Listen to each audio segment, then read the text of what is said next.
secara stok di wilayah Sumatera, khususnya Sumut, itu cukup. Nggak ada cukup Pak, di sini kosong Pak. Sini sudah 5 hari nggak ada BBM Pak. Sulit BBM Pak, apa kemudian tindak lanjut dari pihak kementerian untuk mengatasi itu Pak? Yang pertama menyangkut BBM, secara stok di wilayah Sumatera, khususnya Sumut, itu cukup. Nggak ada cukup Pak, di sini kosong Pak. Entar dulu. Tetapi untuk di kabupaten ini nggak bisa masuk karena jalannya terputus. Kita sekarang lagi memikirkan untuk memobilisasi untuk masuk. Mobilisasi ini ada 2. Satu adalah jalan yang tikus. Yang berikutnya juga adalah kita lagi memikirkan untuk pakai cara lain. Itu untuk menyangkut stok. Tetapi sekarang kita lagi membuka agar barcode yang selama ini menjadi sortir bagi SPBU, sejak tadi pagi sudah kami membuat aturan untuk direlaksasi untuk tidak lagi memakai barcode. Silakan aja masuk. Yang penting untuk di wilayah bencana yaitu di Aceh, kemudian di wilayah Sumut sama Sumatera Barat. LPG pun demikian. Memang ini jadi LPG-nya sekarang ada sudah di pusat-pusat kota. Di bawah kesininya yang memang kita lagi cari alternatif. Ada di rute Pertamina bersama-sama saya, sekaligus untuk mengecek semuanya. Percepatan. Pak, penegasan saja Pak, berarti di kabupaten ini targetnya kapan Pak untuk bisa normal kembali akses untuk BBM-nya Pak? Karena antriannya bisa sampai 3 hari Pak mengantri Pak. Oh, sini sudah 5 hari nggak ada BBM Pak. Tanya gini, kalau jalannya sudah bisa masuk, selama ini kan di sini kan pakai jalan darat, penyalurannya. Kalau jalan daratnya itu sudah normal, mudah-mudahan kita doakan PU juga bisa sama-sama dengan kita untuk menyelesaikan jalannya, itu pasti longgar seperti semula. Tapi jalur tikus itu akan dimaksimalkan ya Pak? Akan dimaksimalkan, karena tidak ada cara lain. Kalau tidak kita pakai jalan tikus, mau pakai jalur apa lagi? Jadi semua potensi yang punya peluang untuk bisa kita adakan, kita lakukan. Ya? Bagian listrik juga yang belum maksimal, karena di Sibolga dari 19 MW, yang baru jalan 7 karena paket tekanan jaringan rendah. Nah ini saya sama Dirut PLN sama Dirut Pertamina memastikan agar bisa segera pulih, kita memakai jaringan yang maksimal. Di samping itu distribusi BBM, kemudian LPG juga harus jalan.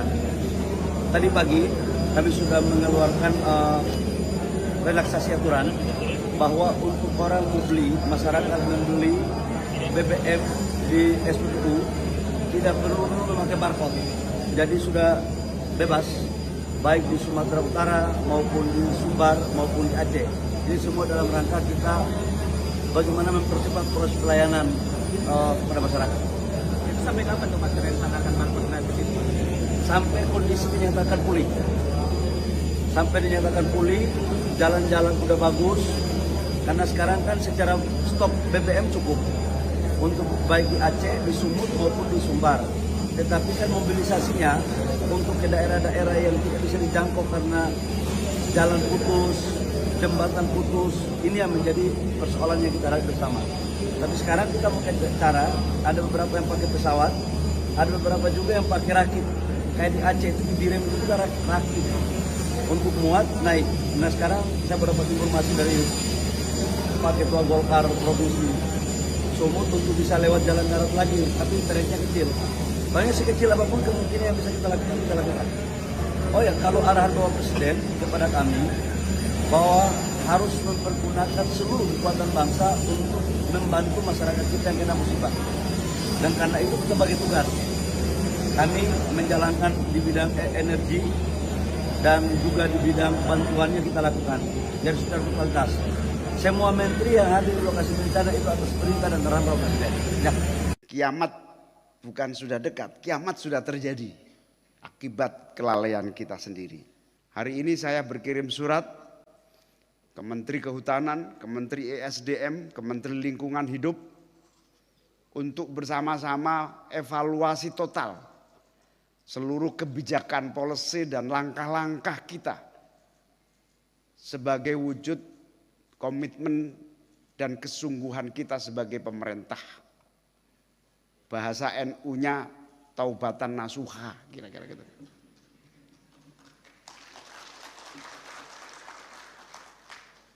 Taubatan nasuha itu kuncinya satu, evaluasi total policy, semua aspek dari sejak kita berpikir, melangkah, dan berbuat. Kiamat bukan sudah dekat, kiamat sudah terjadi akibat kelalaian kita sendiri. Semoga yang sedang mengalami musibah segera mendapatkan bantuan, keluarga, dan kesabaran selalu menyertai kita semua. Amin ya Rabbal Alamin. Supaya jangan rakyat ini udah susah, jangan kita buat tambah susah lagi. Proses pengambilan atau pengisian minyak di SPBU. Jadi barcode untuk sementara kita tiadakan. Sampai dengan selesai dinyatakan sudah beres, baru kita akan terapkan lagi aturan. Sekarang kondisi saya pikir perlu ada relaksasi supaya jangan rakyat ini udah susah, jangan kita buat tambah susah lagi. Bahlil dengan PD-nya bilang, pasokan BBM untuk Sumatera cukup.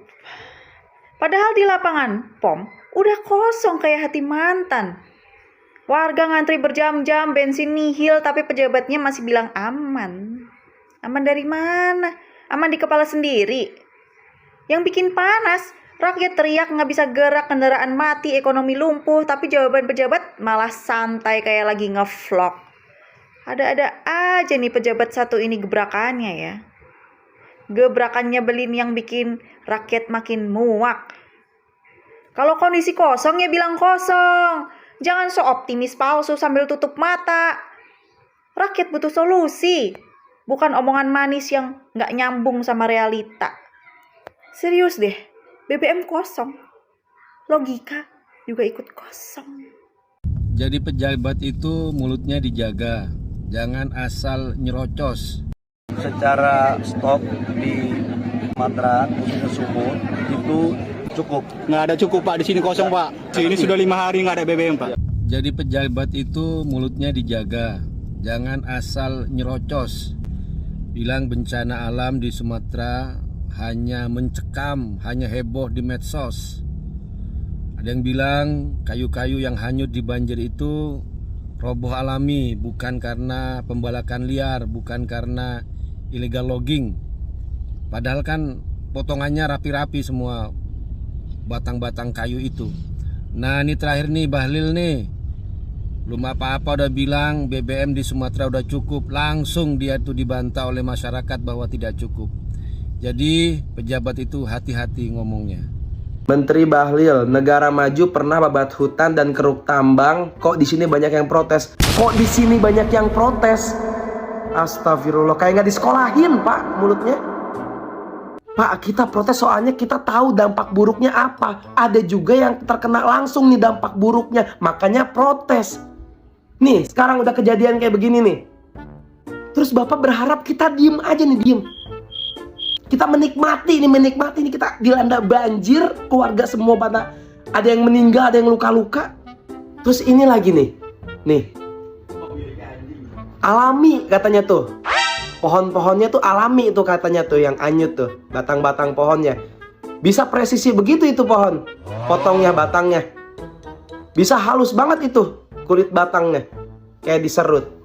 Selama beliau-beliau ini menjabat nih, ujian kita masih panjang nih. Emang beliau-beliau ini nih emang sebenarnya bencananya.